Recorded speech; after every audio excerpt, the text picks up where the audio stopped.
Jadi pemerintah Indonesia tidak akan memberikan visa kepada atlet Israel yang berniat untuk hadir di Jakarta mengikuti kejuaraan senam artistik dunia yang akan diselenggarakan pada tanggal 19 sampai dengan 25 Oktober yang akan datang.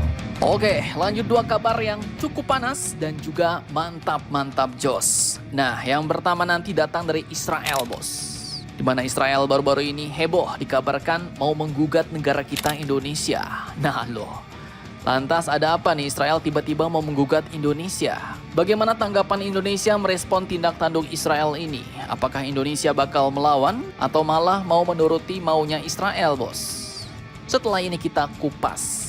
Kemudian kabar kedua nanti datang dari TNI Angkatan Udara dan Angkatan Udara India yang baru-baru ini sepakat mau membentuk forum Sukhoi Su-30.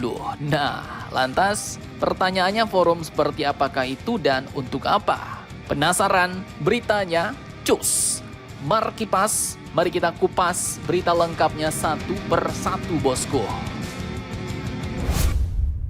Oke, yang pertama kita bahas Israel yang kabarnya mau menggugat Indonesia. Jadi, lagi-lagi geopolitik Indonesia kini kembali memanas. Jadi kalau biasanya Indonesia selalu ramah dan terbuka terhadap semua negara, tapi ternyata tetap tidak untuk Israel. Dan baru-baru ini, sebagai bentuk balasan, heboh Israel pun mau menggugat Indonesia. Nah loh, gara-gara apa nih, bos? Jadi admin kutip dari banyak sumber berita berikut. Sebuah lembaga resmi di Israel yaitu Israel Gymnastic Federation baru-baru ini secara resmi mengajukan banding ke Court of Arbitration for Sport atau disingkat CAS. Ini adalah pengadilan tertinggi di dunia olahraga, bos. Alasannya kenapa? Karena Indonesia kemarin telah menolak menerbitkan visa untuk para atlet Israel yang ingin ikut World Artistic Gymnastics Championship 2025 yang bakal digelar di Jakarta 19-25 Oktober nanti, bos.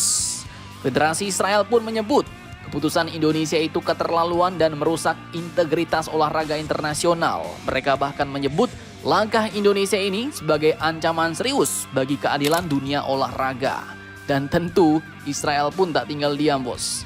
Israel menggandeng tim hukum dan menuntut agar atlet mereka termasuk Artem Dolgopiat, peraih medali emas Olimpiade, tetap diizinkan berlaga di Jakarta. Nah loh, kok ngamuk ya kan? Siapa suruh nggak mau ikut PBB dan terus menjajah Palestina? Kalau gitu terus ya nggak bisa, bos. Tetap nggak bisa masuk Indonesia. Dan kini Israel pun ingin pengadilan internasional memaksa Indonesia membuka pintu untuk para atlet mereka.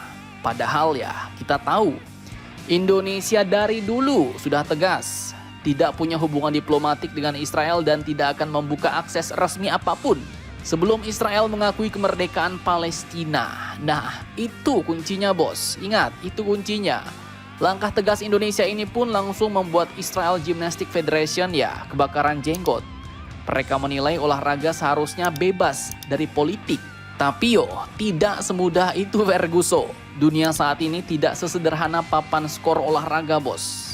Karena di balik medali emas dan senyum di podium, ada pertarungan ideologi dan prinsip negara yang jauh lebih besar dan jauh lebih penting dari sekedar angka di papan nilai. Dan melihat Israel yang kini mau menggugat negara kita Indonesia, pihak Indonesia pun akhirnya merespon balik, bos. Nah, bagaimanakah responnya? Oke, jadi admin kutip langsung dari situs Kementerian Pemuda dan Olahraga RI nih, bos. Tanggapan dari Indonesia pun tegas. Menpora Bapak Erick Thohir langsung menegaskan bahwa Indonesia siap menghadapi gugatan itu dengan terhormat. Pemerintah tetap pada keputusan menolak kedatangan 6 atlet Israel sesuai arahan Presiden Prabowo Subianto. Nah, Pak Prabowo sendiri dalam pidatonya di PBB bulan lalu sudah jelas-jelas bilang bahwa Indonesia tidak akan membuka hubungan diplomatik dengan Israel sampai negara itu mengakui Palestina sebagai negara merdeka dan berdaulat. Jadi jelas, keputusan ini pun bukan spontanitas politik, bos. Tapi ini adalah lanjutan dari prinsip diplomasi Indonesia yang konsisten sejak zaman Bung Karno, presiden pertama kita, NKRI. Dan hal seperti ini ya bukan pertama kalinya, bos. Indonesia menolak partisipasi Israel sudah sering. Mulai tahun 1962, Indonesia dulu menolak Israel di Asian Games Jakarta. Kemudian tahun 2023, Indonesia bahkan rela kehilangan status tuan rumah Piala Dunia U20 karena menolak kehadiran tim nasional Israel. Artinya garis merahnya ya jelas, selama penjajahan masih berlangsung di Palestina, Indonesia tidak akan menormalisasi hubungan apapun dengan Israel, termasuk di dunia olahraga. Dan sikap ini pun juga didukung oleh MUI dan pemerintah Provinsi DKI Jakarta sebagai tuan rumah, bos, yang menilai kehadiran Israel bisa memicu penolakan publik di tengah konflik Gaza yang makin barbar. Dan meskipun dunia olahraga menyerukan netralitas ya, negara kita Indonesia tetap berdiri teguh pada politik luar negeri bebas aktif dan pro kemerdekaan Palestina. Dengan kata lain, olahraga boleh internasional, tapi prinsip kemanusiaan tidak bisa dinegosiasikan. Jadi bosku, kalau Israel mau menggugat, yo silahkan. Tapi di sini ya jelas, Indonesia sudah siap berdiri tegak bukan karena benci, tapi karena setia pada nurani dan sejarah panjang dukungan untuk Palestina.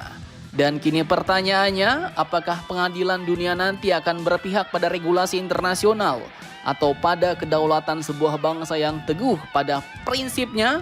Kita tunggu saja hasilnya, bos. Tapi ya, satu harapan kita, bos, bahwa Indonesia tidak akan tunduk bahkan di bawah tekanan internasional. Mantap, mantap, jos.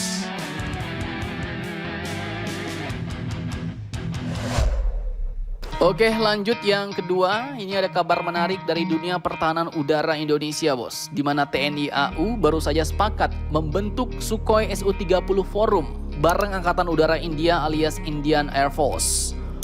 Forum ini ya bukan sekedar ajang ngobrol-ngobrol doang, tapi jadi wadah strategis untuk koordinasi teknis, pelatihan bersama dan tukar pengalaman dalam mengoperasikan jet tempur Sukhoi Su-30. Sang burung besi buatan raskir-raskir Rusia yang sama-sama jadi andalan kedua negara, India-Indonesia. Nah, bedanya kalau Indonesia itu pakai varian Su-30 Mk2, bos. Sementara India punya versi yang lebih canggih, Su-30 Mki, lengkap dengan teknologi avionik dan radar buatan lokal India. Hal ini pun bisa terjadi karena mereka sudah bisa modernisasi sendiri, bos. Dan lewat forum ini, TNI Angkatan Udara bisa banyak belajar dari pengalaman India yang sudah lebih senior puluhan tahun mengoperasikan armada besar Su-30, mulai dari taktik pertempuran udara, perawatan mesin, sampai integrasi sistem senjata modern. Dan itu pun belum semua.